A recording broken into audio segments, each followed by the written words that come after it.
Good evening and welcome to Crawley Borough Council's Cabinet of the 26th of November 2025. I'm Councillor Michael Jones, Leader of the Council and Chair of the Cabinet. There are no scheduled fire drills tonight, so in the event of the fire alarm sounding, please leave the building via the main spiral staircase and through the main reception doors. Once outside, please turn left and make your way to the fire assembly point located beyond the multi-storey car park in Exchange Road. If you're unable to use the stairs, please wait in the council chamber and you'll be guided by a member of the staff to the evacuation lift. This meeting is being live streamed via the council's YouTube channel. Please note that there is a no comments function available as part of this webcasting. The council is the data controller and will retain the data collected during this webcast. This will be done so in accordance with the council's published data retention policy. Any members of the public seated in the public gallery should be aware that by entering the chamber they are consenting to their image being captured by the automated camera system. Recordings will be used for webcasting and/or training purposes. Councillors are reminded to take note of what is displayed on the screens in the room as this shows what is being recorded in the webcast. Cameras are currently set to capture you in seated positions, so please remain seated when speaking. You can request to speak as usual in committees by raising your hand. To speak by pressing the button with the face on it, and the microphone will go green when you are live. We will now commence with apologies for absence. Have we received any apologies for absence? No, Chair, but we've had an apology for lateness from Councillor Crowe, who will be attending later. After. Thank you very much. Disclosures of interest. Does any member have any disclosures of interest? No, I don't see any. Thank you. Now we come to the minutes of the meeting held on the 5th of November. Does the Cabinet agree that the minutes are an accurate record of the meetings? Thank you, Cabinet. Public question time. We now have 15 minutes for public question time.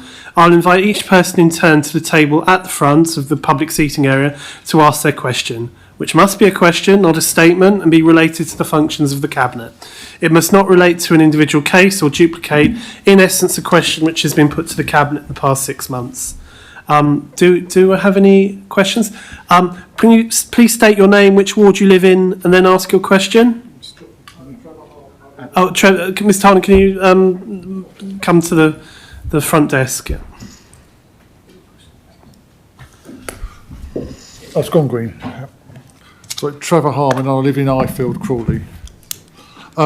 It's really a question I'm hoping the Cabinet can help me with, and I'm hoping that I'm at the right meeting to ask this question. As you know, I get involved with building houses, and I got stuck with the water neutrality literally from day one till I got the planning through for one of the houses a month before water neutrality was scrapped. I have no issues paying the SIL payment, but there's additional charges for inflation and surcharges, which come to about £5,000, and feel that they're unfair because I was stuck in the water neutrality system. I couldn't do the right paperwork in the right order because I couldn't get the planning because of the water neutrality situation. The paperwork says that the collecting authority may impose surcharges. When I spoke to the planning officer, they understood my comments, but advised the Cabinet had voted that all fines and surcharges are to be collected. However, no one saw water neutrality and the effects it's having on people and companies like myself just after COVID. So far, for building an end of terrace 3-bedroom house, I've been charged about £38,400 in council bills and solicitors, and I've worked out 15,000 of those is fines and passed on to myself due to water neutrality. Now, for arm's sake, so I've paid so far £6,200 for council tax, but there's a right to appeal that, so I can do that. With the SIL, there's no right of appeal. So I've been speaking to the officers, and there was a Cabinet meeting back in 2017, which I think when I looked up, only about 3 of you were actually here then, where this agreement was done. But I believe the Cabinet wouldn't have been aware of COVID or water neutrality coming up the road. But there's no flexibility in the agreement to help people when you're stuck in this situation, which obviously no one's seen coming. I've read up on this, and councils can take fines off if I can say over COVID. Water neutrality for Crawley was probably as bad for COVID in planning terms as anything else.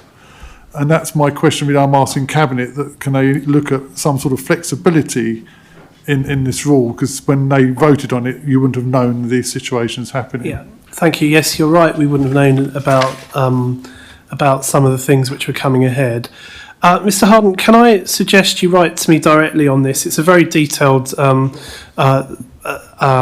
example, and I'm loath to comment on individual cases at a public meeting. So, if you could write to me, I'll certainly look into that further for you. Yeah. Just because it was voted through cabinet, I wanted to go back to cabinet, but the only place I thought I could go to. Yeah. No. Sure. I mean, I think it will give us an opportunity to look a bit further into the detail of the case and get back to you. Yeah. Yeah. I think I'm going to need to speak to the planners before I can say any more. So, thanks very much. Yeah. Thank you. No worries. Thanks very much. Thank you. I think there's no other public questions. So, given that, matters referred to the Cabinet and any report from the Chair and overview of the Scrutiny Commission. As normal, Councillor Russell, welcome to the meeting. I'll bring you in during each item. Item 6, we will start by considering the review of Statement of Licensing Policy Gambling Act reports. Councillor Khan to present. Thank you, Councillor Khan. Thank you, Chair. Good evening, Chair and the members. I'm here to present the revised Statement of Licensing Policy under the Gambling Act 2005 for the period 2026 to 2028.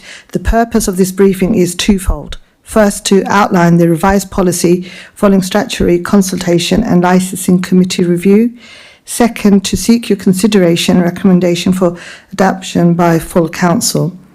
By way of background, the Gambling Act 2005 requires Crawley Borough Council as the licensing authority to review and publish its statement of licensing policy, Gambling Act 2005, every 3 years. Our current policy expires on the 31st of January 2026. The revised policy will cover 1st Feb 2026 to 31st of January 2029. The policy ensures that betting, gaming and lotteries within the borough promote the 3 gambling objectives of preventing gambling from being a source of crime or disorder or being used to support crime, ensuring gambling is conducted fairly and openly, protecting children and vulnerable persons from harm or exploitation. The Council held a statutory consultation between 24th of September and 27th of October 2025 and received 3 responses from industry representatives, including the Betting and Gambling Council, as well as the Public Health Directorate, which forms part of West Sussex County Council. There are no significant changes to the overall approach. However, the proposed revision includes clarifying legal duties and operators' obligations, including the importance of local area risk assessments, strengthening the public health perspective by better defining gambling harms, considering proximity to vulnerable settings, and improving signposting to support services. These changes are highlighted in bold in the policy document. I ask OSC to consider the consultation, feedback and officers' recommendations and approve the revised policy for Cabinet and full Council adoption. We also recommend delegating authority for future minor amendments to the Head of Community Services and the Cabinet Member for Public Protection. Subject to approval, the policy will go to the full Council in December 2025. It will then be advertised and formally adopted. It will take effect from 1st of Feb 2026 for 3 years. There are no financial impacts. Fees remain set at the statutory maximum and the service is, as far as possible, self-financing without resource to the general fund. Legally, this policy is required to provide a framework for decision-making and compliance. Equality impacts have been assessed and none are identified. Thank you. I'm happy to take any questions with the help of my officers. Thank you, Councillor Khan. Before we get to that, I'll bring in Councillor Russell to present the Commission's comments. Thank you, Chair. Before I proceed, could I just put on record and thank all the officers for the various areas that I'll be talking about tonight for the pre-meet discussions that were held. They're invaluable for me to help understand the direction, but also to help steer the discussions at the OSC. So if I forget later on, thank yous for everybody. There were a few issues that were raised, but not terrifically significant. It was acknowledged that essentially this policy goes through 4 layers of scrutiny, first through the licensing committee, then the OSC, then here, and then full council. So hopefully it will be thoroughly looked at. It was acknowledged as well the evident hard work of the officers involved in producing this new draft of the policy. And probably the most important thing that I would like to draw to the Cabinet's attention was the very clear steer on public health and child protection that rings right the way through the policy. It was noted, and I can't remember whether this was the pre-meet or whether it was actually the OSC, that the industrial representatives, or representations rather, made comment that public health wasn't necessarily an objective of the licensing policy, but given that the Gambling Act of 2005 says that treating gambling harms as a public health issue is part of that remit, it was good to see that the Council has stood its ground completely on public health matters and child protection, and those I think are highlighted in bold in the policy. So those are the key comments. I don't know if there is anything else that people want to ask me on that. Thank you, Councillor Russell. I'll now open the debate for other Cabinet members. Councillor Sue Mullins. Thank you. Good evening, Cabinet. I just think it's excellent that we continue to have a good review of our policy on gambling, and that we have a targeted policy, that we make sure that we're keeping up abreast with what's going on all the time and making sure it's appropriate for our residents in Crawley. It's very worrying that we don't have a huge amount of problems in Crawley with gambling, and it is out in the front and you can see what's going on. It worries me more that the huge move into more hidden gambling, which is now all online, where people can be sitting in their back bedroom with their computer switched on at 2 a.m. and gambling, and we have no jurisdiction over that at all. I really do think that the government needs to take a really good, long, hard look at this, because this gambling addictions tend to start quite young in life. You either come from a family who gamble, or it becomes something you do as your teenage years, and then it can affect you for the rest of your life. And having it hidden away in bedrooms at 2 a.m, somebody's losing their money without anybody looking over their shoulder and saying, "You think that's a good idea? Are you sure?" And you know, all the adverts have these little strap lines at the bottom: gamble aware, be careful, don't, keep it fun. Well, we wouldn't be saying that if something wasn't going badly wrong somewhere.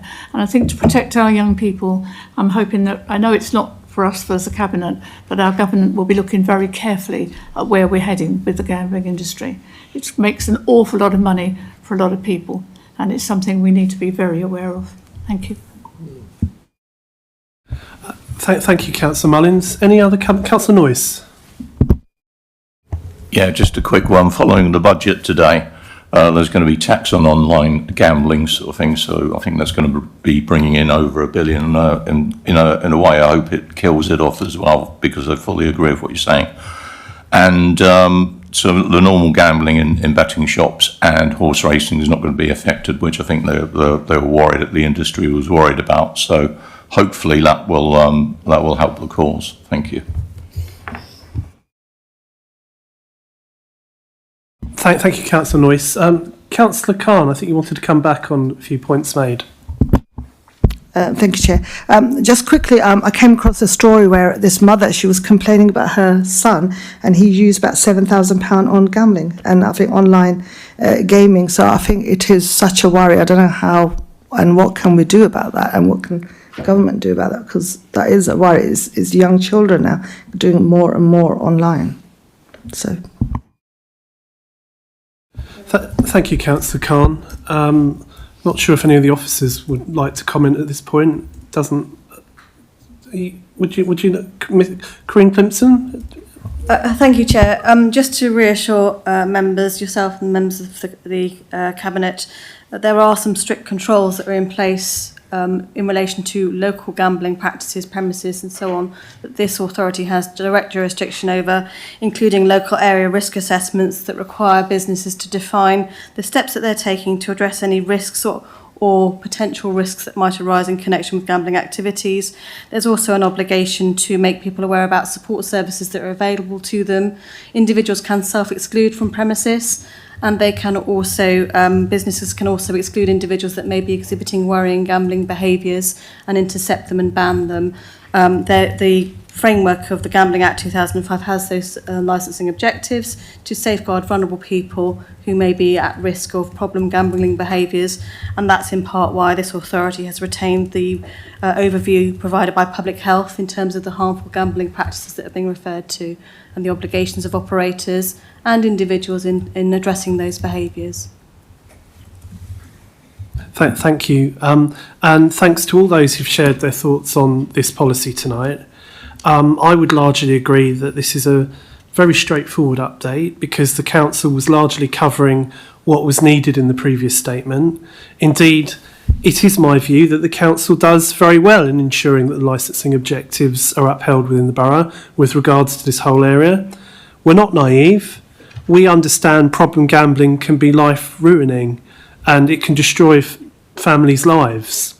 I said this at the licensing committee to members there, but it bears repeating that actually members would benefit from taking a visit to some of our licensed bookmakers and gambling establishments where they would meet staff in the borough who are trained and indeed very knowledgeable about spotting signs of problem gambling when it occurs and making suitable interventions. Now, I think from a local perspective, we'd all get a great deal of reassurance in addition to the firm policy that we're putting in place tonight. But as Councillor Sue Mullins mentioned earlier on, of course, as we know, with the explosion of internet gambling, where you can sit in the comfort of your own home and spend a small fortune with the different providers, that what we can do locally is only a part of the protection that's needed. And our internet gambling is not under our control, even if the people who are affected by it live here in the borough. Now, that's a continuing concern for me, of course, but of course, not one that we can do anything about today. So, with that said, I move that the Cabinet approves the recommendations as set out in 2.2 on page 10 of the agenda pack. Can I have a seconder? Thank you, Councillor Khan.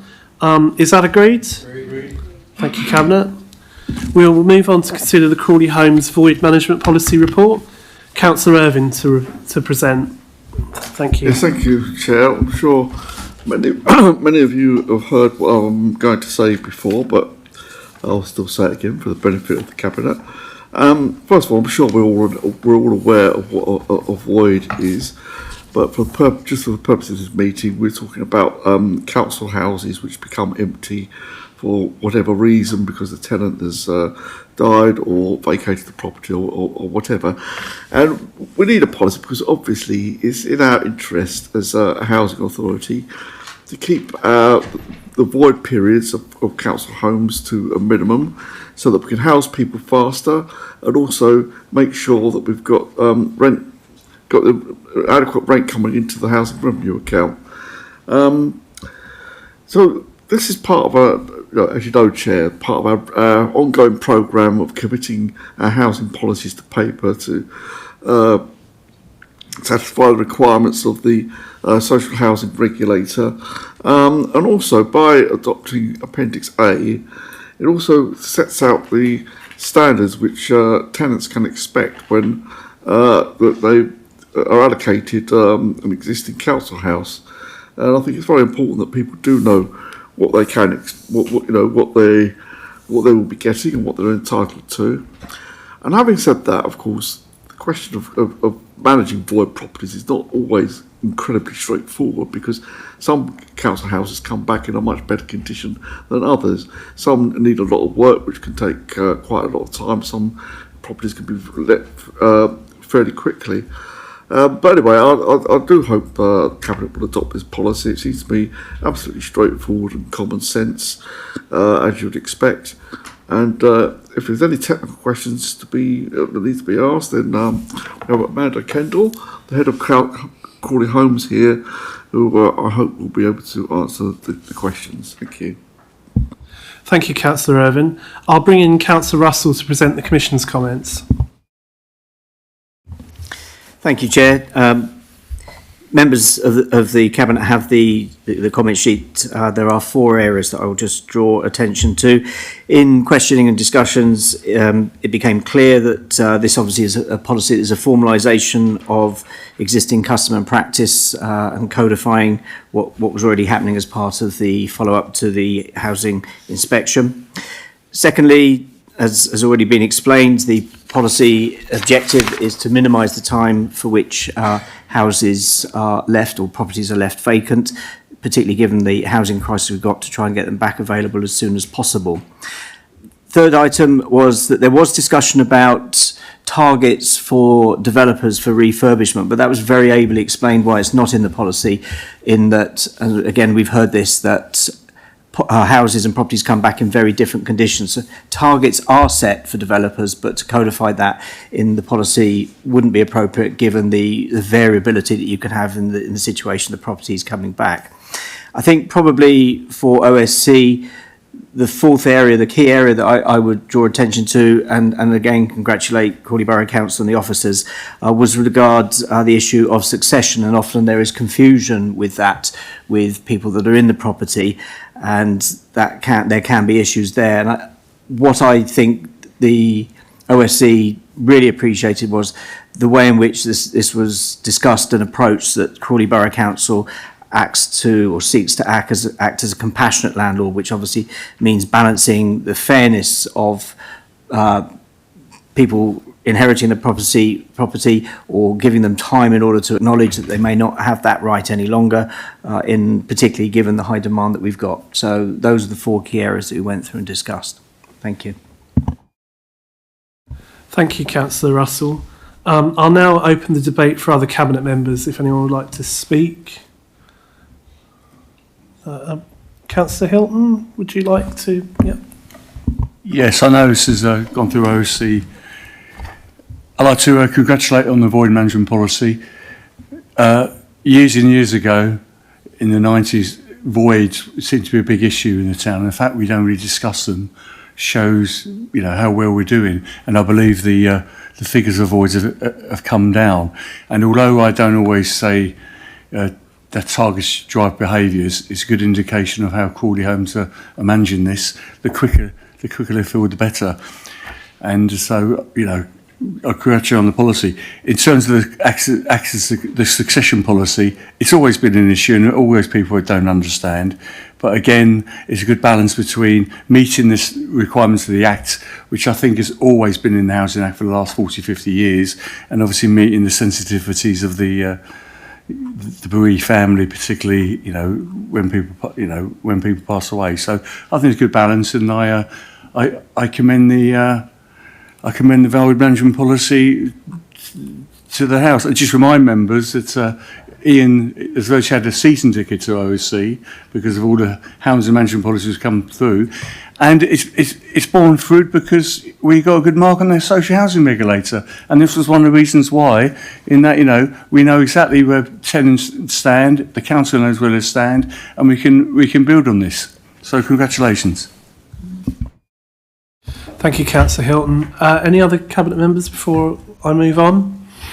Okay, thanks to those who've spoken. This is a very important and worthy subject, and it's absolutely right that we have a transparent policy that tenants and officers can refer to and know precisely what they can expect and what is required from both the councillor's landlord and the tenant. It is useful to have greater understanding, because anything that can ensure that people know in advance the policy should hopefully mean that the length of time that our Crawley Homes properties remain voids will be shorter for having this knowledge and clarity. Now, in an era when we are constantly fighting a housing emergency in this borough, anything that helps bring forward a new tenancy by a month or even a week is one more month or week that we can get a family that's otherwise stuck in temporary or potentially less suitable accommodation into a home that they can live and grow for a long time to come. So I think we'll all welcome this policy, thank the officers and the Cabinet member for bringing it to us to agree today. So, with that said, I move that the Cabinet approves the recommendations as set out in 2.2 on page 101 of the agenda pack. Could I have a seconder? Thank you, Councillor Irvine. Cabinet, is that agreed? Agreed. Thank you, Cabinet. We will now consider the Corporate Performance and Measures Report. Councillor Noyce, to present.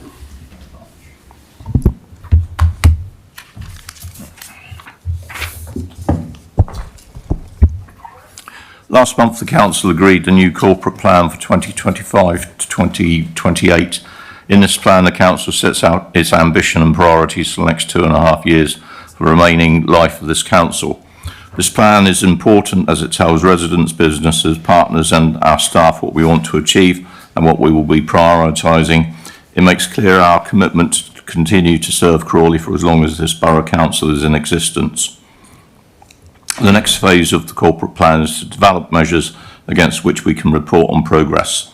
The Council agreed that we would report back to OSC twice a year and that we would produce measures against which this progress could be assessed.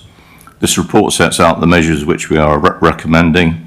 There are many different ways we can measure progress, but in developing this report, officers have sought to find measures which will give members assurance about overall performance and indicate when areas are off track.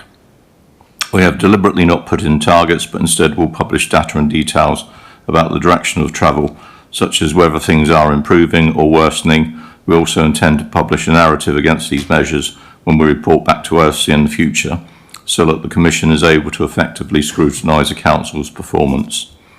These measures underline our commitment to being open and transparent and will give members and the public greater awareness of the work that the Council is delivering day in and day out for Crawley and its residents. So thank you very much, and if there are any questions for myself or Chris Page. Thank you. I'll just ask at this point if Chris wanted to add anything. Okay. In which case, I will bring in Councillor Russell to present the Commission's comments. Thank you again, Chair. There were 2 to 3 areas that were discussed. Again, Cabinet members have the comment sheet. First of all, we did have a discussion at the OSC around the issue of so-called smart targets. There are targets for areas for the Council to focus on, but the use of specific measures was discussed, and I can't remember whether this was the pre-meet or whether it was the actual meeting, but it was acknowledged that sometimes that can create a perversification of behaviour as people simply chase a target rather than the philosophy that's behind them. So the OSC accepted that. There was some discussion about whether 6-monthly reporting was appropriate, and we did dig out and have a consideration as to whether that might be timely or not. We are going to go, or the recommendation from the OSC is that we go with the 6 months, but it was confirmed from officers that as far as possible and where relevant, quarterly data will be incorporated in that, and it's something we can review when it comes to the first report, which I think will be on the June the 2026. Just finally, yes, there was, again, that was... We did dig out, and it was discussed that some areas it's more appropriate to have detailed figures in, and will be easier to put those quarterly figures in along with seasonal figures. So a vigorous discussion and lots of areas considered, but I think the final recommendations are covered in section 3 of these minutes. So thank you. Thank you, Councillor Russell. I have Councillor Crowe to speak. Yes, thank you, Chairman. Good evening, Cabinet. I think the saying "better late than never" applies here. So I do welcome that this report and these measures and milestones, as they're called, has been brought forward. But I do have to say, it does feel almost like as though I have personally had to drag the Cabinet kicking and streaming to produce this. But we are where we are now. I welcome that this is linked to the corporate plan, and I recognise that the corporate plan, it very much, or the refreshed corporate plan that has been passed, very much reflects the fact that we're going through local government reorganisation, and therefore it's, if you like, to see us to the end. But if it wasn't, I would really have, well, I've still got some concerns, but I would really have concerns about this so-called measures and milestones. And the reason why is when I look at each one, you know, and Councillor Russell did mention that I think it was Councillor Noyes actually said deliberately avoided publishing actual data as such. And of course, members will know I'm a Cabinet member at West Sussex County Council, and the County Council publish 59 performance measures quarterly. and cabinet members there get grilled on those. Indeed, I have 7 within my own portfolio there, and I was grilled on 3 of them on Monday, and I'm going to get grilled on the other 4 of them on Friday on a separate scrutiny committee. And they have a red, amber, and green way of presenting the measures, so that it's very, and also a direction of travel as well. And I got very much grilled on an amber one on Monday. But what we have here is, so if I look at priority 1, the measures and milestones are publications and launching, and again publications. That's for number 1. There isn't really, you could sort of see if something's being a bit delayed or something, but it's not actually. It doesn't say whether it's going well or not. I look at measure 3 around investing in Crawley Town Centre, and again, I appreciate some of these measures will not. Are not directly controlled by the council, but if you like, it could be sort of a broader measure of the wider success. So the retail unit vacancy rates, well, that will actually be a figure, and that's something that I welcome. But I think you'd find residents might be perhaps more interested actually the measure that the council do control to some degree, which of course is the vacancy rate at the neighbourhood parades that the council actually owns. Though I recognise it's not directly linked to that part number 3 of the corporate plan. And just going through them all, there's a lot of under number 2, the Free Bridges station scheme. Commencing the scheme works is a measure and milestone, but secure full budgetary provision. But there's nothing around whether it's kept within budget, as an example, or if it's starting, a measure to sort of show that it's starting on time or not. So there's a degree of what I might call woolliness about this, but nevertheless, I do welcome that we have some progress, and also I recognise as well, and it is referenced in the report, that there are capacity issues that. How much effort do we want to go into creating performance data, especially given that I think officers have got quite a lot of capacity issues, and that we are going through local government reorganisation. So I do recognise that. So I would be more critical if we weren't at that juncture. So I do recognise this, but do think that welcome this coming forward. But do think let's put it this way. The amount of transparency will not be comparable to in any way, shape or form as to the county council. But it is an improvement on just having the leader telling everyone all the time what a great job he and the cabinet are doing. At least we will have something, but I think it could be a bit more. Thank you, Chairman.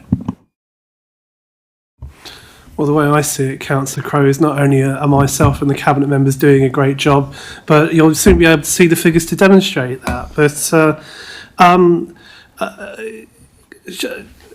I do have a few things to address there, but what I think I'll do first is I'll address it at the end, and I'll let the cabinet members come in and open the debate. Who would like to speak? Okay, Councillor Hilton, then Councillor Sue Mullins. Thank you. As a relatively new member of the Cabinet, I've really enjoyed the whole corporate plan process. I think it's really put us in good stead going forward in terms of the kind of council and legacy we want to leave by 2728, particularly, with the uncertainty of LGR. And I think in terms of KPIs, yes, other councils might have 59 KPIs, but the people on the ground, when they look at their state, their potholes and their school places in the wrong areas, and their EHCs not being done within the 20%, probably don't care about that. They probably want all their services provided, and I'm not sure that actually happens. So I think in terms of measures and stuff, I think this is a good balance. There's so many stuff, big and small. Some things need to be measured quickly and kind of minute. But I've been in the public sector for many, many years, and I've seen targets come and go. And you don't want targets driving behaviours. You want an idea of what's going on in trends and stuff. So I think in terms of the 6 months, I think that's a good way good way forward, and just see what comes out in the wash. The important thing about our corporate plan is that it's a good aid memoir about where we want to see this town, and not just the Borough Council, but this town in 3 years' time, tackling the challenges and looking at the economic opportunities afforded to us. And I think this, when we look at the first quarter next June, you'll see, and at that stage, if we do want to dig deeper into some of the KPIs, look at it then. I don't think at this stage we need to go into too much detail on some of the things, because it's the wider picture we're looking for and the trends. And in the end, we've got 3 years, and I'm pretty confident in terms of these measures and milestones, we'll be in a far better place than we were today. Thank you, Councillor Hilton. Councillor Sue Mullins. Thank you. You know, when you were speaking, Duncan, I had this vision in my head of Councillor Crowe in a loincloth with a big club over his shoulder, dragging certain members of the Cabinet across the floor by the hair. Might have a bit of a problem with some members of the Cabinet, because some of the members of the Cabinet haven't got a lot of hair, so I'm not sure. Anyway, that is one vision I would like to forget quite quickly. You wax lyrical about West Sussex. Well, West Sussex has had KPIs coming out of their ears, and yet they seem to fail, just as Councillor Hilton just said, when it comes to potholes and all sorts of other things, you know, an awful lot of very important things, it still seems to fail. And when I spent my time down at County, I spent a lot of time sitting in rooms, studying charts, looking at little pretty pictures which divided up things, look at what we're doing here, look what we're doing there. It never seemed to actually produce very much at the end of it, and most of the people sitting around the table didn't really understand any of it anyway.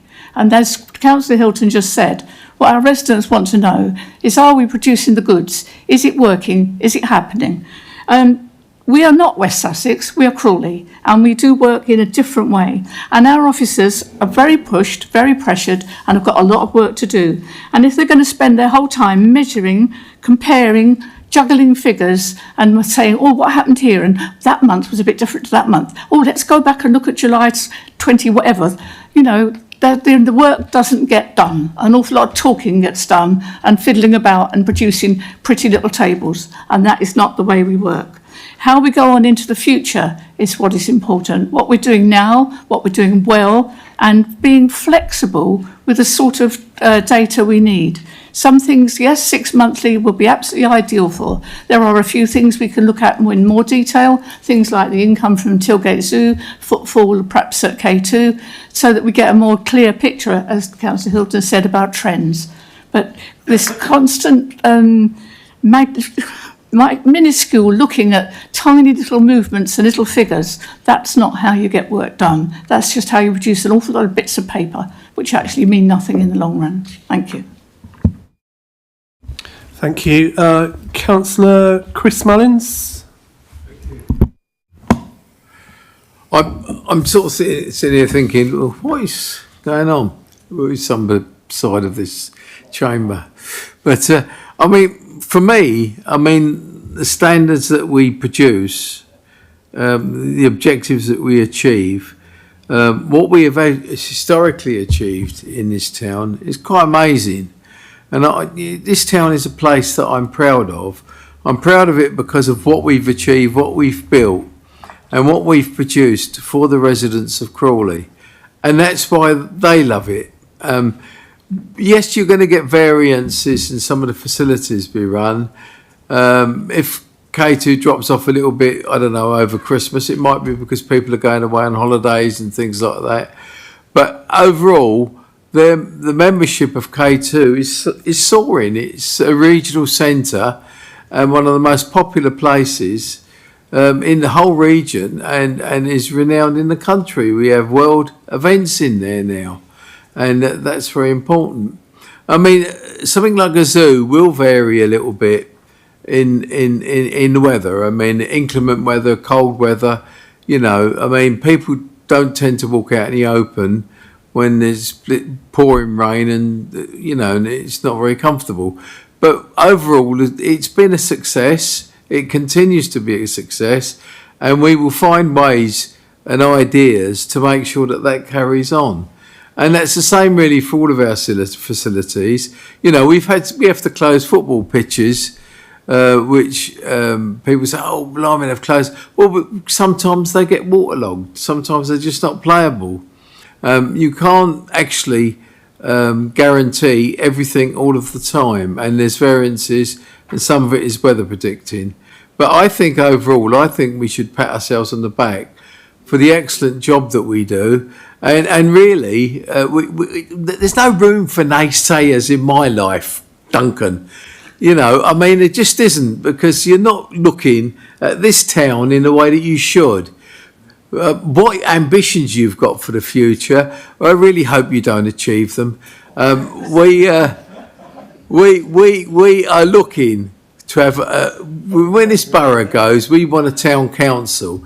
But what we want to do is hand over to that town council the high standards that we've achieved consistently over all of these years. And when that town council sits together for the first time, it'll have something to work with. It won't have to build anything, it'll be built for it. And that's the job that we're going to give it. So I don't like people knocking Crawley or running it down. So don't do it. Okay, fair enough, Councillor Mullins. I've let you roam over the subject matter quite generously there, I think.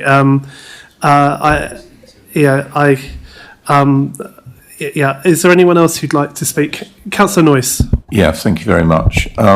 Just come back on the parade shops. We only had one available recently, which has now gone on under offer, so they're all taken.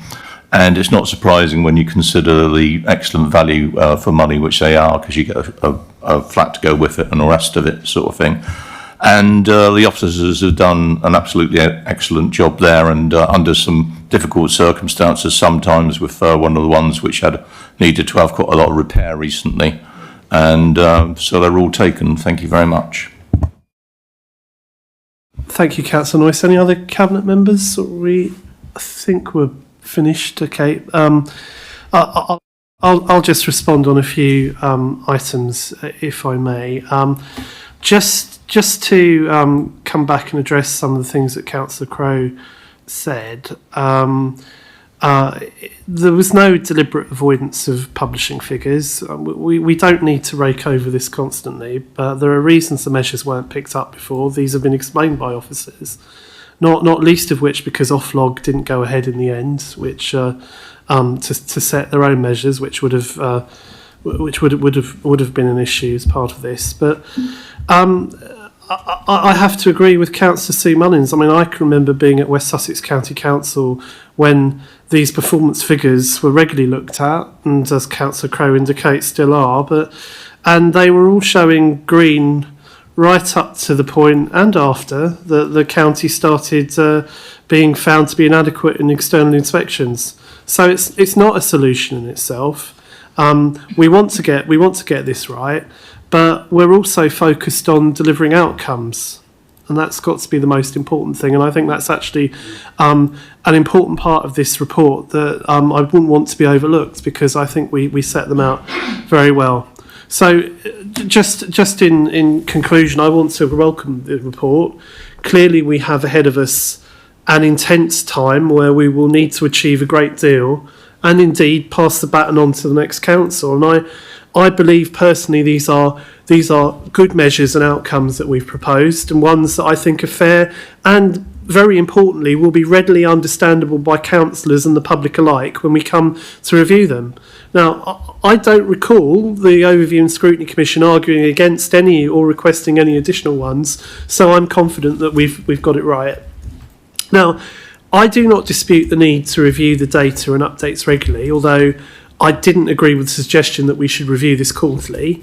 I think a balance has to be struck between talking about things and actually doing them, and I think 6 months is a much more reasonable review interval. Otherwise, what will happen? We'll be having the officers spending too much time writing about it rather than doing the work to get things over the line. And we don't have that much time left in the lifetime of this council. I think these are good performance indicators and measures. They will complement well the excellent corporate plan that we've recently put in place, and I appreciate the Cabinet's comments. and the commissions. I thank the officers and particularly the Deputy Chief Executive for putting these together, and those from other parts of the council who've contributed to or commented on the final version.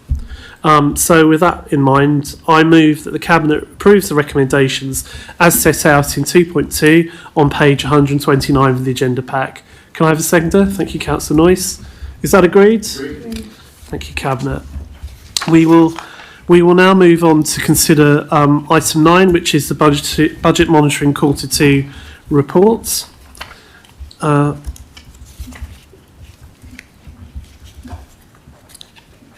Yeah. So I will present. The report sets out the Council's projected revenue and capital outturns for the year ending the 31st of March 2026, as forecast at the end of quarter 2. The quarter 2 report is a comprehensive report detailing the variances from the approved budget, the progress of service reductions and new income activities and updates on reserves. The general fund, the net service variation has improved with the impact on the general fund balance being broadly neutral, increase of 6,000. However, there are significant areas of cost pressures which are balanced by the additional investment interest of 1.130 million. The main reason for the increase is that the Bank of England's cutting interest rates slower than first projected, higher cash balances from slippage and the increased number of right to buys. All of this is covered in the body of the report. The main cost pressures include Ashdown House. The void costs there are now projected to be approximately £785,000. As members will recall, we have issues with RAC in parts of that building, and officers are working actively on bringing the rectification works forward because we can't put in tenants before that's been done. This will not only be good for economic development, as it will provide further much needed office space in the town centre, but OSC, members of the Cabinet and OSC have been very supportive when this has been scrutinised by us previously. We don't want to understate the issue, but there is some confidence that by the time of the quarter 3 update, we should be in a clearer position with regards to that. Our temporary accommodation overspend is currently projected at £484,000. However, this is expected to be offset by grants. With respect to the savings monitoring, the Council's making good progress against its saving targets, which is broadly meeting our expectations. As summarised in the report, the achievement of savings for this year is currently forecast at £803,000. This will increase when savings time for later in the year take effect. Members will also be aware that the budget contains a contingency budget to allow for upfront costs to some of the proposals and the timing for implementation of others. By the end of the full year effect is anticipated to be 1.461 million against the target of 1.732, with the balance picked up as part of the budget process this year. I certainly feel that overall this has been a successful exercise, and where some savings have not been fully realised, often this was because there were sensitive issues at stake, such as job posts, and it was important to get the internal consultations and processes right. And of course, in addition, there were a couple of areas where, having looked at it more closely, we decided it wasn't the best path to go down. And so but the good news is that most of the savings have been realised successfully. Looking at the housing revenue account, the HRA, there is a forecast overspend of 1.076 million. This is mainly due to urgent repair works that were identified during our stock condition surveys, which are taking place. It is partly offset by additional investment income, interest income of 214,000, which is the HRA share. Again, I think this underlines our commitment to ensuring our council tenants get the best possible service and that repairs and maintenance are taken seriously where we become aware of them. I certainly think this is reflected in the successful C2 rating that the council got from the Regulator for Social Housing's inspection. The capital programme, the council has an ambitious capital programme and the budget of 96.47 million. Whilst it's projected that £66.84 million will be spent this year, some £29 million will slip into future years. Most of the slippage is due to delays in housing schemes and the acquisition programmes, which is subject to suitable properties coming on the market. This is all detailed in the report. And while water neutrality happily is no longer a restriction, it casts a long shadow, and this cannot be dismissed for the impact it has had on much of that slippage. In terms of reserves, the Council continues to monitor reserves closely. The general fund balance of £4.183 million remains above the recommended minimum balance of £3 million, and members will notice that this has recovered towards the levels that the officers projected we would have at the very beginning of the year due to those better than anticipated investment returns. The HRA working balance also remains at its recommended minimum balance of £5 million. Council will continue to manage its reserves and ensure they are used in the most efficient way when financing spend. Finally, Cabinet, I'm very happy to say I'd like to finish on two very positive notes. As part of this report at Cabinet today, hopefully later Cabinet members will be agreeing a recommendation which will result in a significant investment in making Goffs Park even more accessible and welcoming for everyone. As one of our Green Flag award-winning parks, Goffs Park's already a treasured space for relaxation, play and connection with the natural gardens within it. And with this additional capital investment of £26,000 this winter, 3 key pathways will be upgraded to create smoother, safer routes, linking the upper car park to the park's main facilities and weaving through the beautiful wooded area to the pitch and putt. These improvements will make it easier for families with pushchairs, wheelchair users and visitors of all age to enjoy the park year-round, rain or shine. Now, this is part of our ongoing commitment to raise standards at Goffs Park even higher and will be a significant boost to this park for all of its users. I have a great deal of pleasure in seeing it becoming a reality, and I'm sure we all do. In addition, the Cabinet will be asked to improve the grant funding for Wave 3 of the Government's Housing Decarbonisation Fund of £5.735 million to begin work on the next phase of providing warm and more sustainable homes. Now, while this will help towards our net zero targets, I think we need to remember that net zero is the outcome, it is not the product. What people will get through this work, upgrading the insulation and installing new heating systems, is that it will be making their homes more comfortable, reducing energy bills and improving air quality. Healthier, wealthier and safer all round. Over 2,200 homes in our local stock, including leaseholders, have already had this work done on them, and this will ensure that a significant number more will join that achievement. We expect to be on site in January in Ifield West, with parts of Southgate following afterwards, and a further 600 homes, I'm told, are expected to be covered by this additional work. I absolutely think we should be recognising this government money, in addition to the investment in warmer homes. Crawley Homes is making as part of this ourselves, and also that we're one of the few authorities in the country who've successfully bid for all waves of the fund successfully. This will do a lot of good for a lot of people, and it's a marvellous success story. So I want to pay tribute to the exceptional work, and I'll say that because it is exceptional, that's been done by our Head of Service, Amanda Kendall, and her team of committed officers at Crawley Homes, who've delivered and will continue to deliver this excellent programme to our tenants and leaseholders. So with that, I will bring in Councillor Russell to present the Commission's comments. Thank you, Chair. There are a number of points that I'm going to highlight, although, as previously, all Cabinet members do have the comment sheet. I think it's very important for all members of the Scrutiny Commission to know that their views are brought forward to the Cabinet. I want to make sure that happens. But I think it's also important that the public know that the Oversight and Scrutiny Commission does fulfil its role of scrutiny, so I may have a few points to make here. First of all, it was acknowledged and commented on the very stable financial position that the Council finds itself in at the moment, and that was congratulated.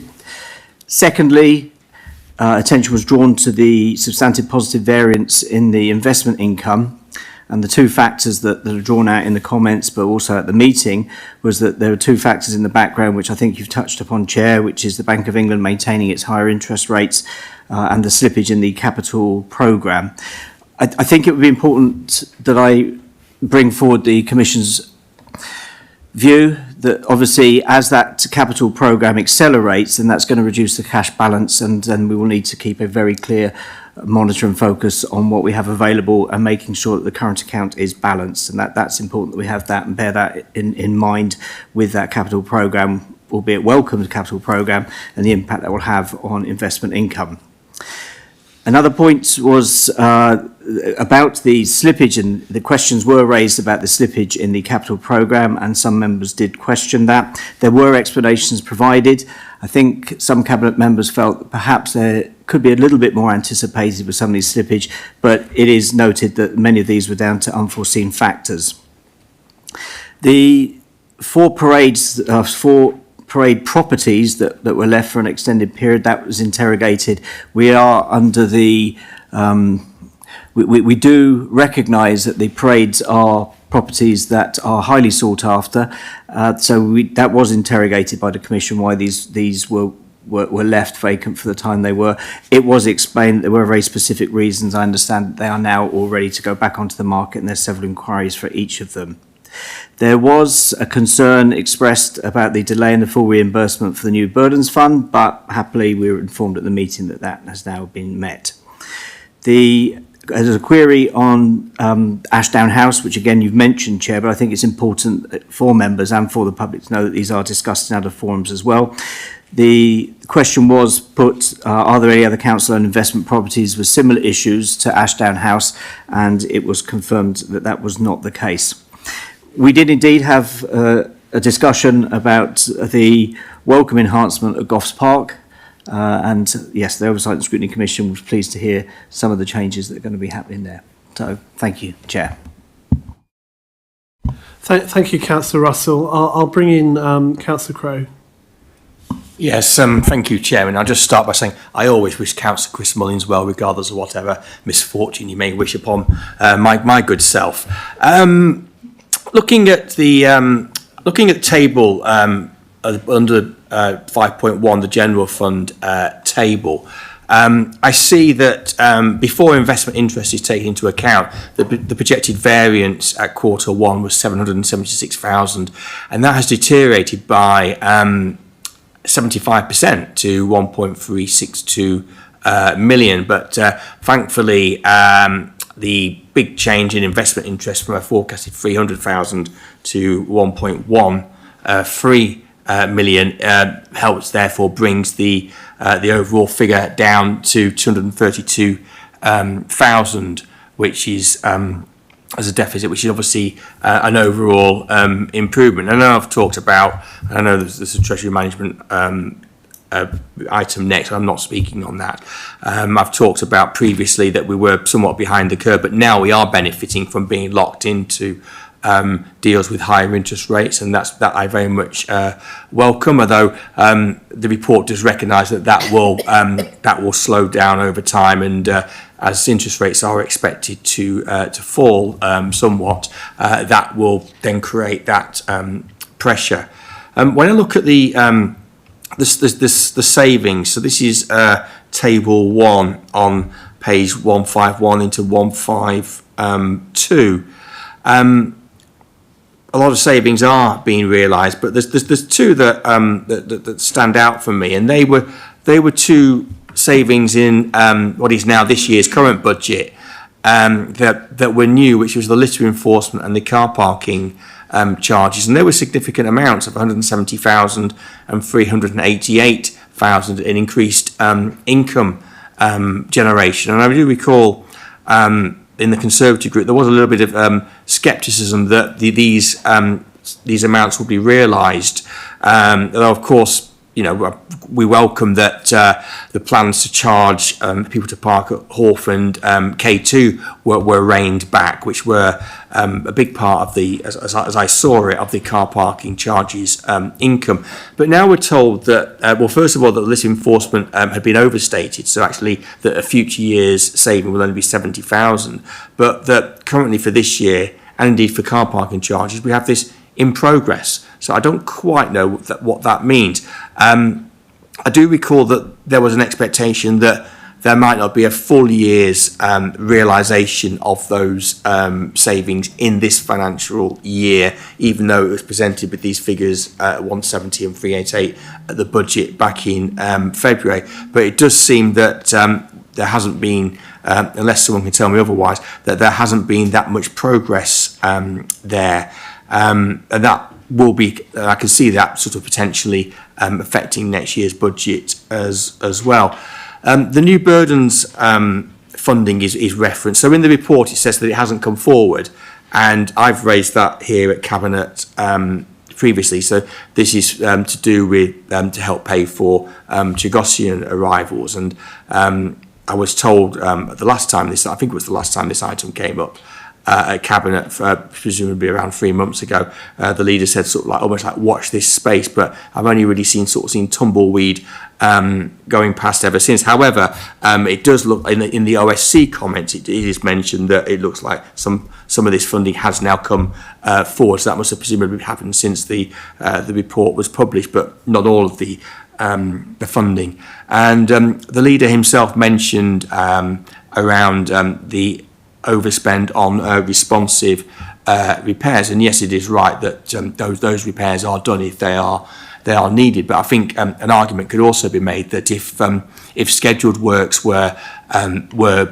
being done and completed, that it would feel odd that a large number of immediate responsive repairs suddenly need to be made. And I think there was one other point I was going to make, but it has escaped me now. But I think overall the position is, well, it could certainly be a lot worse given the financial pressures facing local government. But there does seem to be, there has been a lot of movement from, if you take out the investment interest from Q1 to Q2 in the overall projections. So hopefully any more movement will be in a positive direction. But it feels like there could be potential. Certainly with the income generation, I'm not convinced that. We'll wait and see on that. Thank you, Chairman. Thank you, Councillor Crowe. I'll address your points towards the end of the discussion, but I'll now open the debate for other Cabinet members. Who'd like to speak? Councillor Sue Mullins. Just a couple of small things, because it's a very big piece of work, obviously. It's been my pleasure to sit on the Goss Park working group over the last few months, and because we have a wonderful park at Tilgate, but it's really important that we can make sure we keep a close eye on our other parks, our other facilities, to take some of the pressure off of Tilgate Park.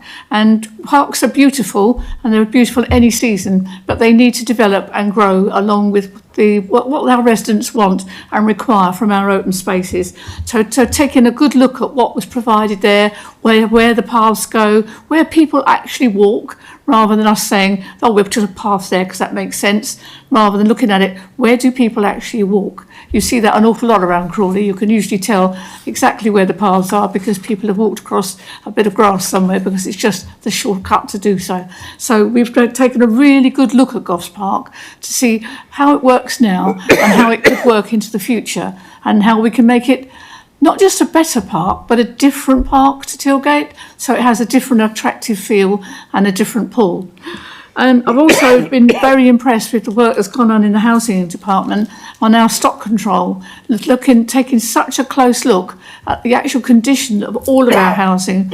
In the past, I think it's been done as groups of houses or a street of houses, but this time we've looked at every individual single house to see what is needed, and that was going to pay off a lot of dividends in the future, because we can bulk order, we can do jobs in one big group at a time, and it makes the whole thing cheaper and more efficient. So well done to all our people in our housing department for the sterling work they've done in that way, because it will pay off in the future. Talking about litter enforcement and parking, we always come back to this, but if you're going to make big changes with your parking facilities, as you said, Councillor Crowe, these things don't happen overnight. They do take a lot of consultation. You do have to go out and talk to your residents about what is the right way to proceed, what is needed, what is the best way forward. Nothing happens within a month or 2 months. It takes time, it takes consideration, and it takes careful planning. So to get money back from parking in the future, that is something that will come, but it just doesn't come overnight. And you'd be the very first to criticise if we try to bring something in willy-nilly without much thought or care as to what the results of that would be. So that's all the bits I want to talk about. Thank you. Thank you, Councillor Mullins. Any other Cabinet? Yes, Councillor Hilton. Just a point of clarification, just to follow on Councillor Sue Mullins' comment about parking, it does say clearly in the report that we'll be looking at Q3 and going from there and seeing how progress is being made. You know, the changes of both Kingsgate and Alter Street, hence car park, have only introduced September. I think we should be encouraged. I'm sure we'll be encouraged by the preliminary results in terms of take up of both areas, and obviously other areas we have to take consideration. But I think we'll wait till the end of Q3 until we comment further. That would be the prudent and sensible thing to do. It would. Thank you, Councillor Hilton. Any other points? No. Okay. Well, in that case, I'll just answer a few points myself. Thank you to the Commission, as always, for the points that they've made. I'm very aware. I'm sure the Cabinet's very aware of the reducing money that we will have once we've actually spent it within the capital programme, but investment income is likely to decrease over the next year as interest rates go down in any case. So this, although the council's been fortunate in many respects to receive some of the additional income, which has certainly helped, we always had to proceed on the basis that we weren't reliant on it, and it would be wrong because as I've said before, there's actually quite a strong element of spend to save in this, because if we're not actually delivering the housing, for example, the council is experiencing significant costs in temporary accommodation. So in some respects, although there is what looks like an attractive figure, it doesn't necessarily mean that we are substantially better off as a result of it. In respect to the parades, we successfully collect overall, and this needs to be said, a very high proportion of the rents, and as Councillor Noyce has said, the occupancy rate is extraordinarily high in our parades, and that should be no surprise because they are excellent value for money and compare very favourably with the private sector. But just with reference to some of the things that we mentioned, we do try to recognise when apart from collecting the rents, we do try to recognise when parade tenants are in difficulties, and this in turn sort of means that the council then gets criticised when the list of creditors is published, which shows the level of arrears. So we can't really win, it seems, whatever way when we try to be fair. With respect to Councillor Crow's points, the targets are expected to be met in parking and partially in enforcement. The changes in parking that will achieve this level of savings have already been done now, without actually introducing them at the K2 or Horth, in line with the public consultation. And as Councillor Hilton said, actually we just need to now just wait to see the Q3 and Q4 results, which we are expecting to see favourable income coming in, which meets the targets that are expected. But indeed, this will be largely based on what we gain from the town centre car parks, which hopefully will work for everyone, because all the town centre car parks will be better utilised and at prices that are suitable for the uses that they're intended. In terms of the enforcement, this has just taken time to set up the new arrangements for the enforcement team that will be coming in, but we're expecting that to move forward soon, in which case we will be achieving the revised target. As far as the new burdens funding is concerned, yes, I confirmed at the OSC on Monday that the Home Office has paid the money that the council has requested, or most of the money that the council has requested, I should say, up to April this year. However, the ongoing funding is still to be confirmed by the government, and we are looking to engage with the government on that to ensure that the council the council's funding is retained for that, and I very much hope that we can get a prompt answer on that. So I think that probably addresses all the points. Other than I agree with everything Councillor Sue Mullins said. So and thank you to Councillor Hilton for the points about the parking charges. So on that basis, everyone's spoken. I will move that the Cabinet approves the recommendations as set out in 2.2 on page 147 of the agenda pack. Can I have a seconder? Thank you, Councillor Nawaz. Is that agreed? Thank you, Cabinet. We will now consider the Treasury Management Mid-Year Review Report. I will present this. This report provides an update on the Treasury Management activity for the first half of the financial year and highlights compliance with the Council's policies previously approved by members. The key highlights are that the Council was in compliance with the approved Treasury Management strategy. The Council received an average rate of return of 4.31% from its management of its day-to-day cash flows, Treasury investments. This exceeded the average rate achieved by other local authorities. The Council has also non-Treasury investments, its commercial properties, and these achieved an average return of 3.95%, including the Crate building, which is not fully occupied, in the empty Ashdown House. The Council's only external borrowing is the Public Works Loans Board borrowing taken out in 2012 for HRA self-financing. The HRA is paying this down each year. Appendix B shows we have a number of good deals locked in that mean we will exceed the income budget for 25-26, as detailed in the Q2 budget monitoring report. There are also a number of deals that go into the new financial year that mean a level of income is already secure for next year. And the Council continues to prioritise the security of its capital. But the overall point is that we remain within the parameters of our policy. So I'll bring in Councillor Russell to present the Commission's comments. Thank you, Councillor Russell. Thank you, Chair. Not a great deal to comment on, other than that the OSC was extremely complimentary about the returns that have been obtained through the Treasury investments. Average outturn of 4.31. And the other investments that are producing 3.95 overall.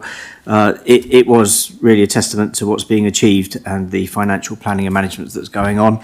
And perhaps some of that excellent management can come my way, because my financial planning at the moment consists of playing the lottery. But it's wonderful to see what's going on here. It's absolutely fantastic. Thank you. Thank you, Councillor Russell. Rightly complimentary, and going to single him out on his first meeting. Our officer Carey, who's responsible for the day-to-day running of the investments, is here with Caroline Martlew, the head of corporate finance today. Nice to have some very positive feedback to give, I think, in that respect.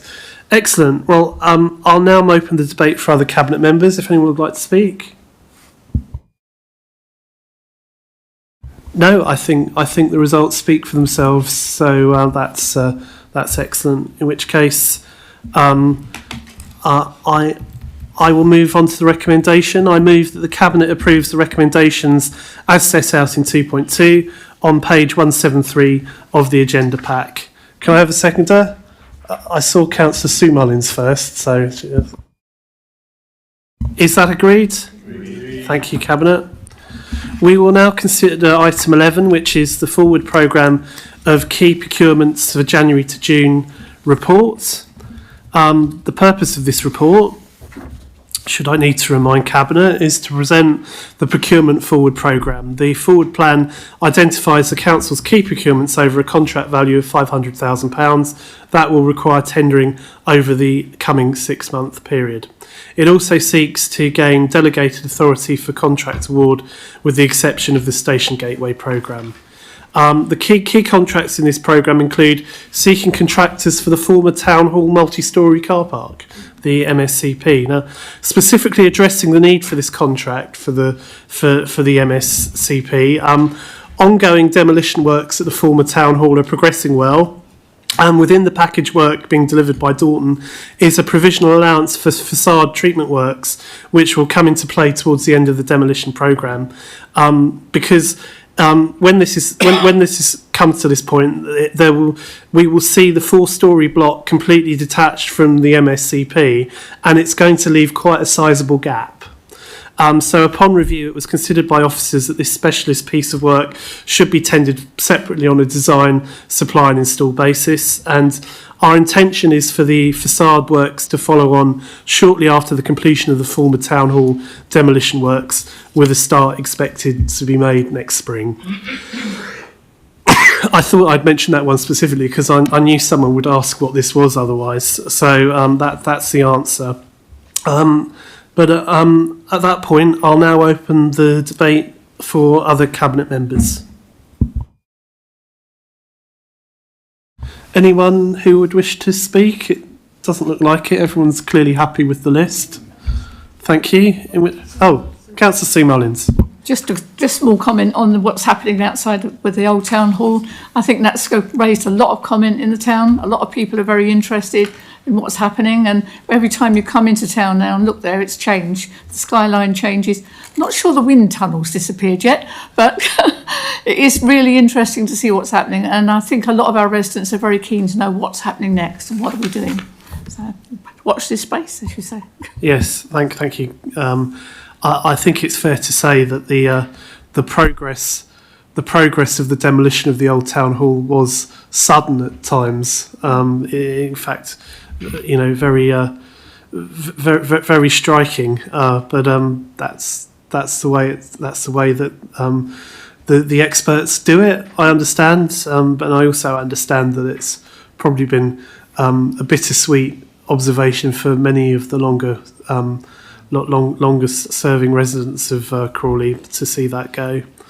No doubt that many years of our lives have been involved in that old building one way or another. But that's the price we pay for progress. Okay. Yes, okay. Just a quick comment. Right, as long as it's quick, Councillor Mullins, you can have it. Yes. Yeah. I just think we should forecast this as an opportunity for what's going to be there. I've got a lot of nostalgia about the old town hall and a lot of memories, and I miss it still in many ways. But we could never have repaired it and brought it up to modern standards. It would have been impossible. And therefore, we're in a situation now where it's fresh. We're going to start something new. And that's what we've got to start selling to the public, what's going to go there in future. But can I make one passing comment? And that is, I was amazed to see how efficient and clever the demolition has been. It seems to go down so quickly and so smoothly that I'm quite amazed at it, really, because giving it a very close and tight enclosure and a big building. So, congratulations to the builders, or the demolition, not builders, I suppose, the deconstructors.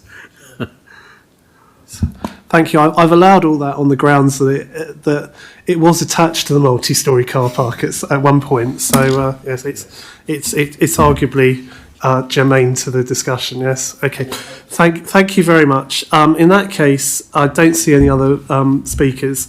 I move that the Cabinet approves the recommendations as set out in 2.1 on page 189 of the agenda pack. Can I have a seconder? Councillor Hilton. Thank you. Right. Well, is that agreed? Agreed. Thank you, Cabinet. We will now move on to the Sustainable Procurement and Social Value Charter. And this evening, I am very pleased to introduce the updated Sustainable Procurement and Social Value Charter for Crawley report. This is an important step forward in how Crawley Borough Council uses its purchasing power to deliver real benefits for our community, our economy, and the environment. Now, the original Social Value Charter, which we adopted in 2020, has already delivered some fantastic results, including the creation of numerous apprenticeships and training opportunities, supporting career progression, graduate and industrial placements for local students, offering real-world experiences beyond the classroom, the annual STEM in the Park events, promoting the diverse range of careers in science and technology, and hopefully inspiring future generations. The Open Doors at Crawley College, which gives students real-world construction experience. Now, earlier this month, I was pleased to accompany a group of students on a site visit to the former town hall demolition site, and the visit was arranged by Crawley BC, the Borough Council and the Dorton Group as part of their social value commitment in our contract. There's been a digital and industry-led workshops which are delivered to over 87 young people in subjects such as carpentry, plumbing, media and IT. Volunteering projects such as creative planting projects at West Green Primary School that saw pupils exploring the life of plants using hard hats as hanging baskets, I'm told. And of course there's been the Crawley Junior Citizen events which have been equipping some of our primary school pupils with essential life skills as they move towards secondary school. Now, our new updated charter goes even further by consolidating our ambitions into a clear framework, making it easier for suppliers to understand, deliver social value, and to hold even more business employment and skills-related initiatives to benefit our local residents, particularly our young people. And I'm also happy to say that the charter aligns with our corporate priorities.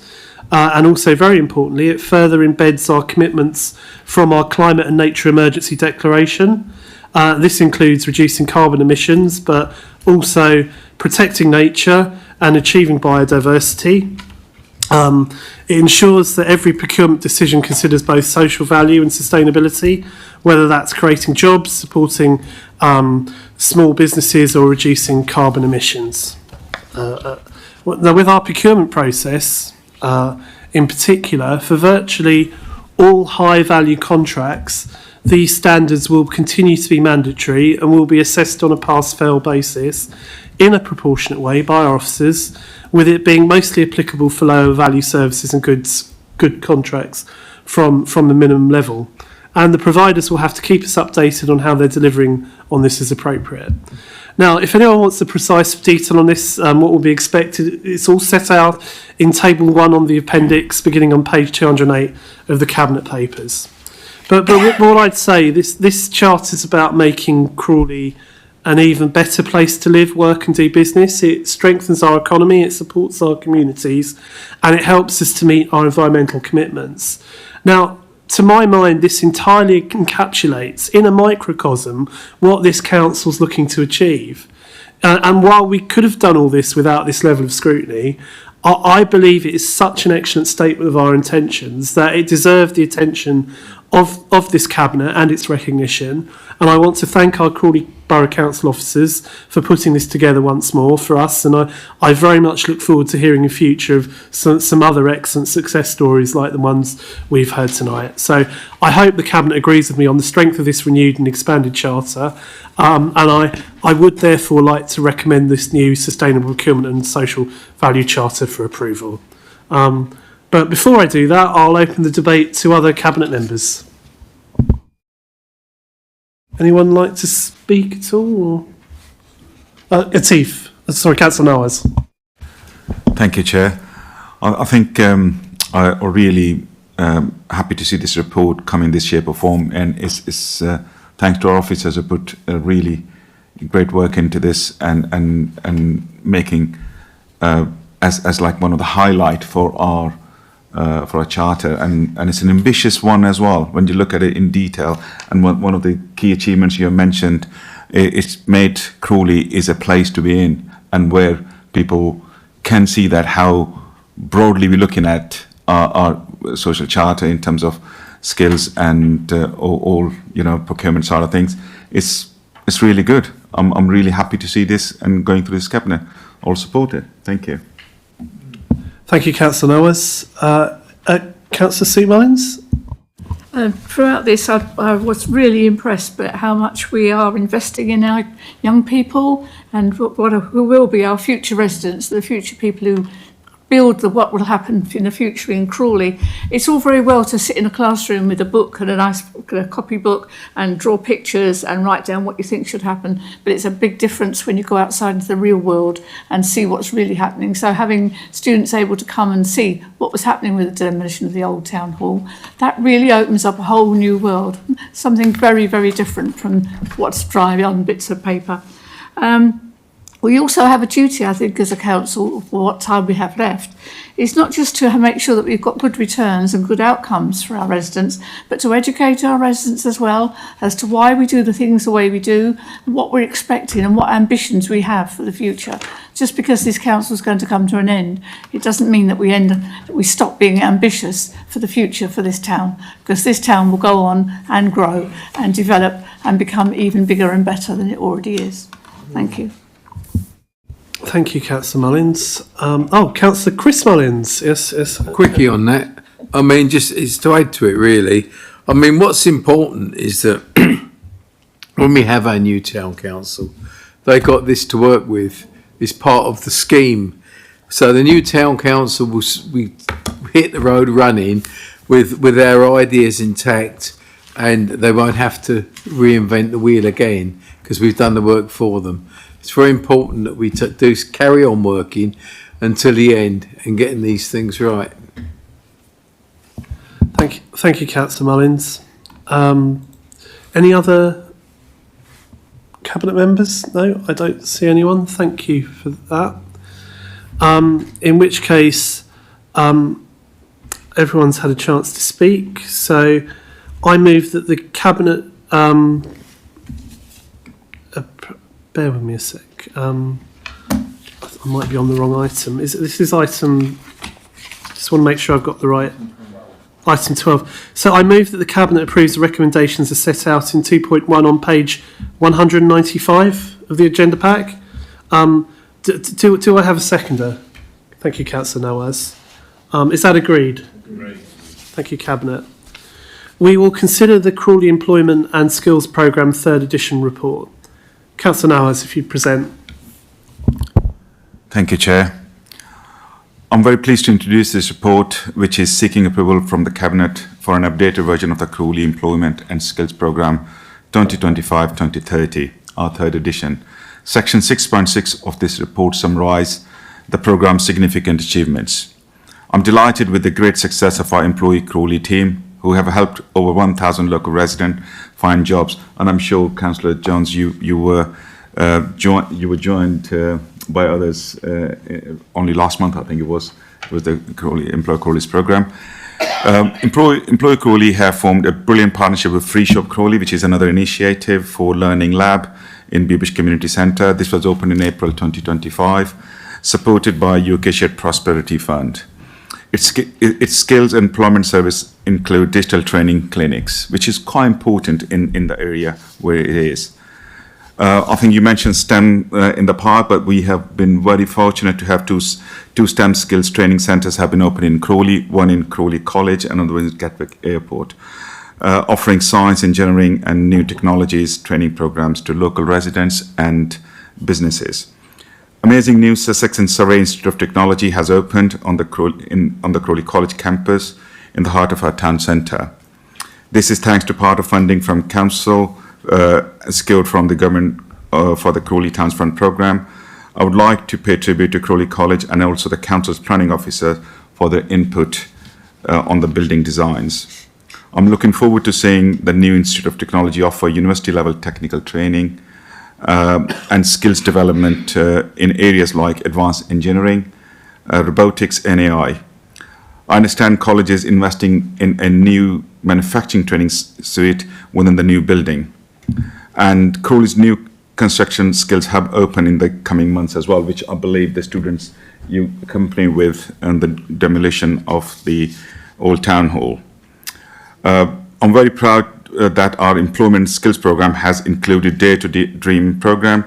Its main goal is to provide inspiration and motivation to Crawley students, high school students, and young people, provide them with a vital life skill to prepare for the future careers.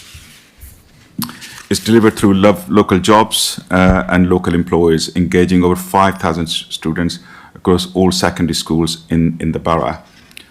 We are extremely proud of our employment skills program, and we want to drive this further in our updated employment and skills program 2030, which is set out in Appendix A. The priorities for our new program include helping local residents access better quality jobs and skills, supporting young people into work and learning, helping businesses recruit successfully from the local workforce, championing fair pay and quality local employment, and promoting Crawley as a living wage town, which we proudly are. So some of the new projects in updated program include business support for young entrepreneurs and youth-led enterprise to nurture the next generation of business leaders. And I quite like that idea, because that is where Crawley demographic is really proud and can work really hard to be a job creator in the region.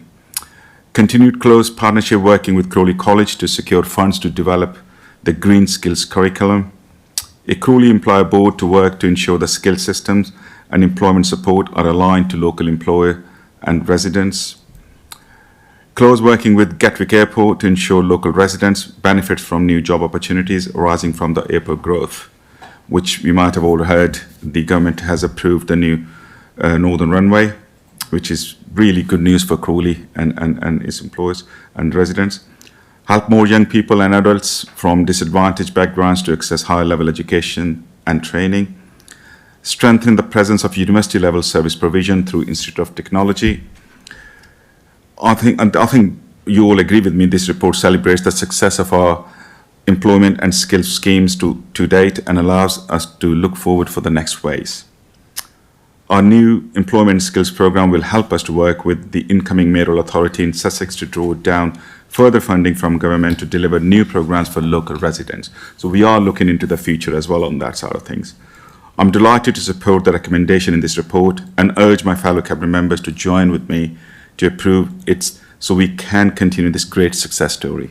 Thank you, Chair. Thank you, Councillor Nawaz. I'll now open the debate for other cabinet members. Councillor Khan had her hand up first, then I saw Councillor Irvine, then I saw Councillor Mullins, and then Councillor Hilton. Okay, thank you. Councillor Khan. Thank you, Chair. I think well done to the officers and everyone involved. I've been to Employ Crawley before. It's really, really good, and I took some young people with me, and I think it was really, really good. What I want to know is how can we spread the word? How, because I deal with, I think your mic's on. Oh. I think that's what we had, the echo. Thank you.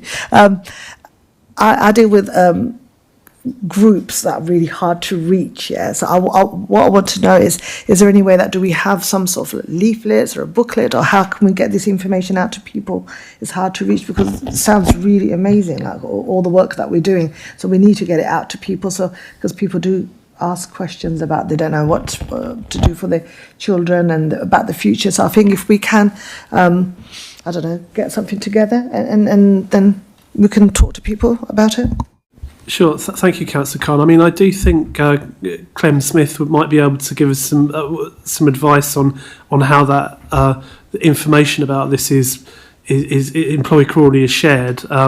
It's not strictly speaking the employment skills programme, but I'll let him answer that just to give you some reassurance. Yeah. Not just Employ Crawley, it's the other. Okay, but Clem, would you like to comment? Yeah, clearly we've got information presented on the council's website about the various initiatives and interventions, so people can access further details on the council's website. Employ Crawley specifically also has specific phone, email address, contact details we can certainly provide you with. Certainly the intention around the new employment skills programme, subject to your approval this evening, is to clearly present this through the media to highlight and showcase both our achievements, but also what we're intending to deliver with the new wave of initiatives associated with the new programme. So rest assured that we will be publicising this, and we're very keen through officers, through Employ Crawley, through their extensive network of employment and skills providers and community groups, to make sure the message gets out so that as many local residents who need that support can access that support. Thank you. Thank you. Councillor Noaz, I think you wanted to come in on this as well. Yeah, thank you, Chair. Very briefly, I think Clem has given a very valid information on that. But given that it was a new initiative, only been started a few years ago, post-COVID, and I think we are growing massively. Employee Crawley has recently done quite a few job fairs, and every time I go and I see the number have increased massively. So previously it was based in library, but now they have those last two fairs in the new town hall. And I've seen that it's been promoted on social media everywhere.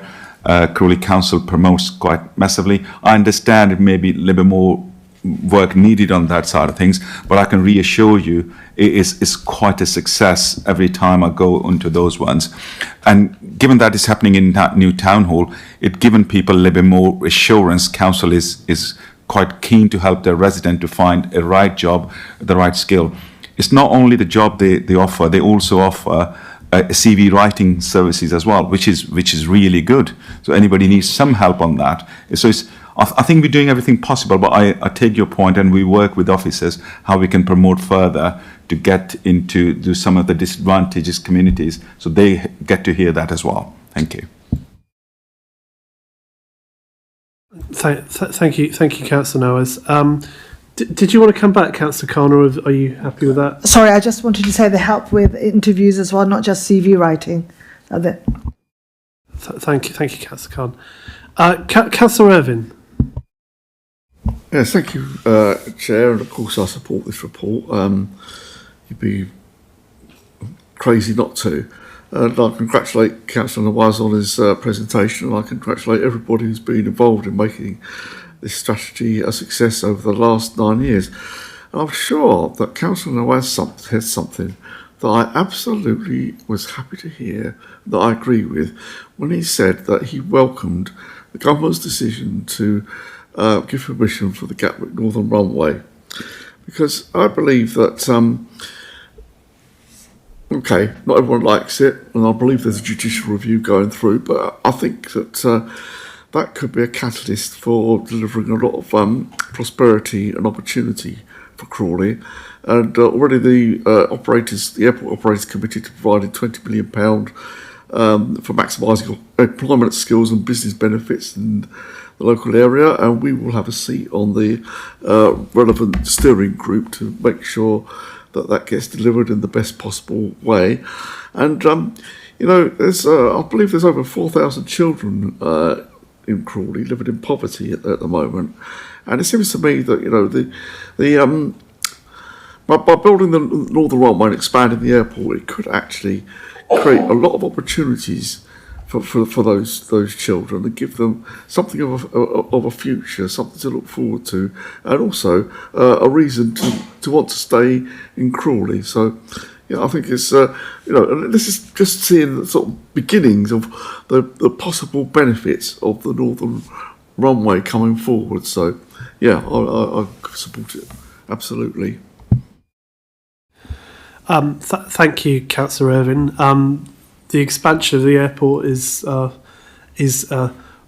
ours to negotiate, but certainly it would be churlish if we were not to take advantage of training opportunities for any of our young people as part of that whole process. I have Councillor Chris Mullins next on the list. Yeah. Well, when you look back at Crawley, at its Newtown inception, it was all based on skilled workers that came down from London. And at that time, their children, as they grew up, were able to get apprenticeships. It used to be apprenticeship, not driving everybody towards university. But I believe that every single child can learn some skills, which means they can earn a living. And we've spent far too many years in this country neglecting our young people, and that's got to stop. We've got to start having decent full-on apprenticeship programs again, where our young people can leave school, if you like, I don't know what to leave at 16 or 18 now. And I don't know, I left at 15, it's a long time ago. And when they leave school now, that they get an apprenticeship if they want it, rather than a heavy bill for their education at university. And that they can hit the road running that way. It's so important that we get back to rebalancing our economy and the skills that are available to ordinary people.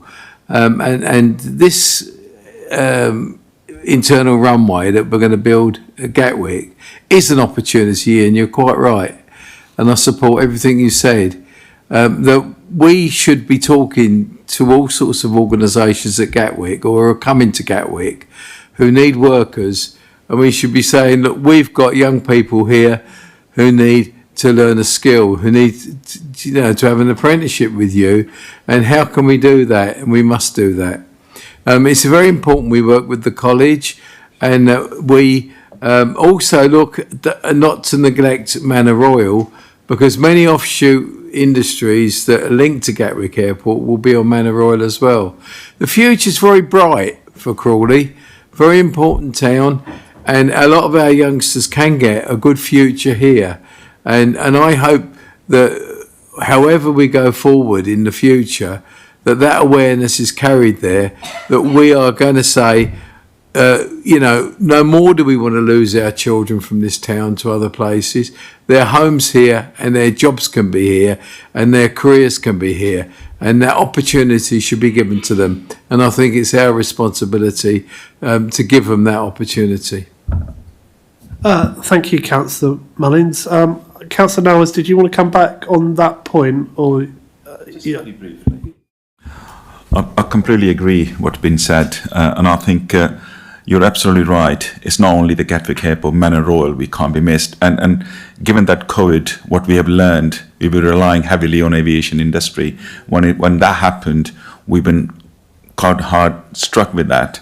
But given that our policies and strategy to diverse our economy in Crawley, which helps us massively, Manor Royal is actually our biggest employer, if I'm not too wrong, and which is really good. And we are investing into different high skill trainings and internships and jobs, which is quite important. Innovation Centre is one of our success story.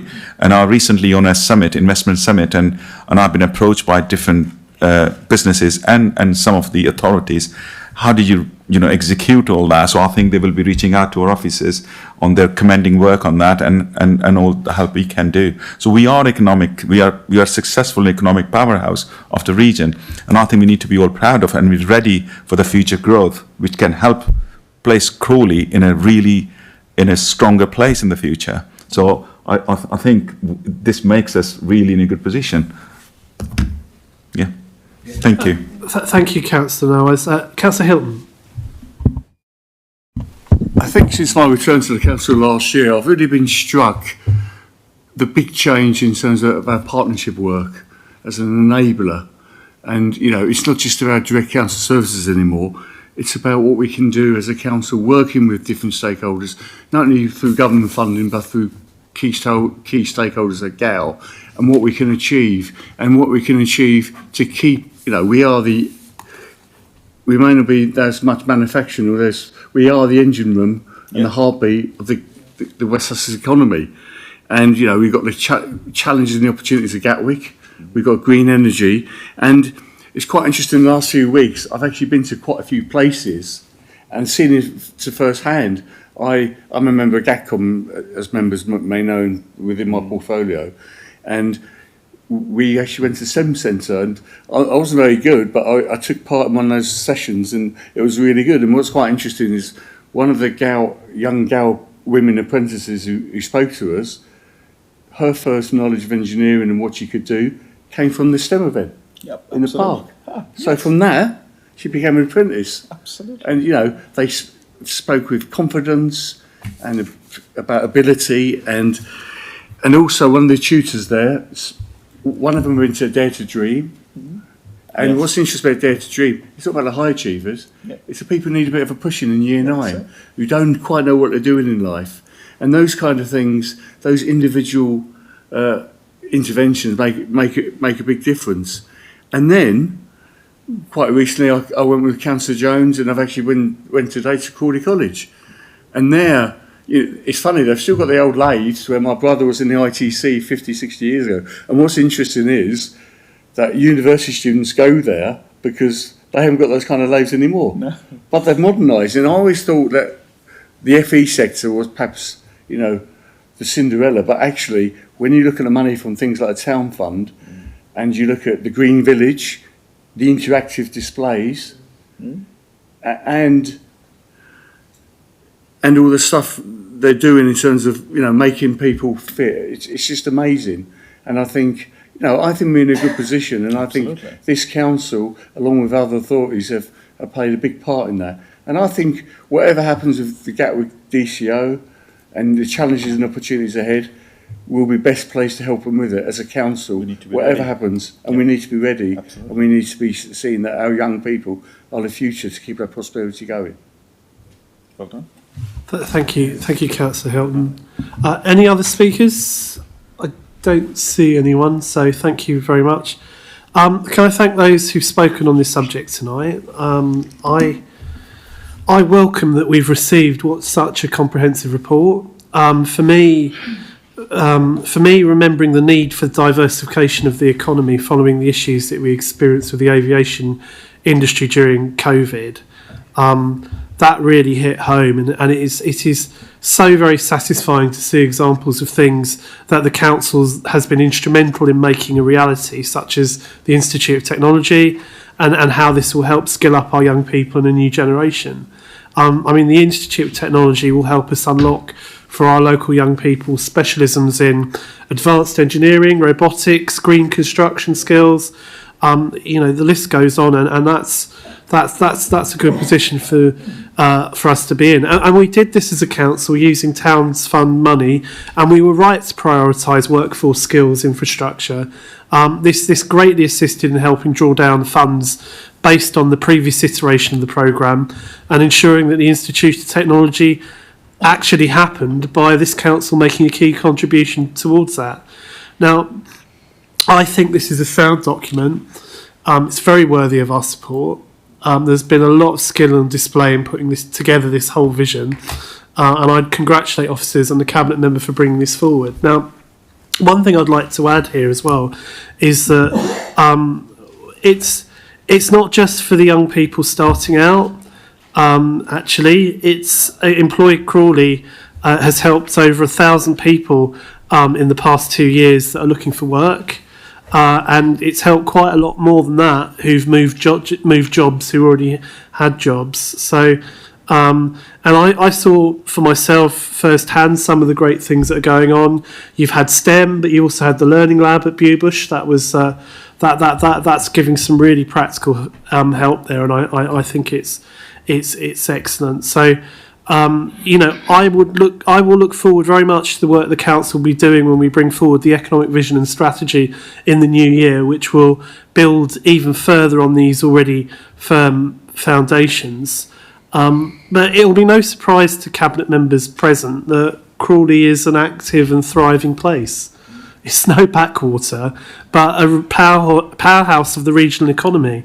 Now, I was quite struck because I attended the Manor Royal Matters conference a couple of weeks ago, and the optimism that was being expressed by the businesses that make up Manor Royal, almost unanimously, it was a real consensus about the optimism that was being expressed.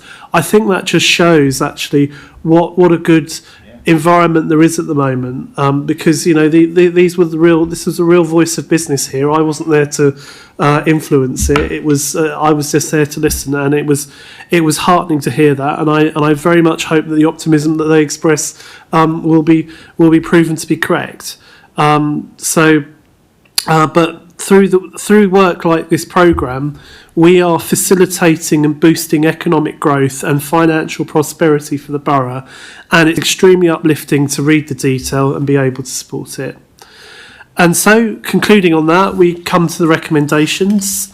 I move that the Cabinet approves the recommendations as set out in 2.1 on page 217 of the agenda pack. Can I have a seconder? Thank you, Councillor Nowers. Cabinet, is that agreed? Agreed. Thank you. The supplemental agenda. There is no further supplementary agenda. So with the business of the Cabinet of the 26th of November concluded, the meeting is now closed at 20:49. So I will wish anyone viewing and members of the public and press a very pleasant, and Leader of the Opposition, a very pleasant evening, and I hope you enjoy it. But for the Cabinet, things will continue, but not with Cabinet business. Thank you very much, and good night.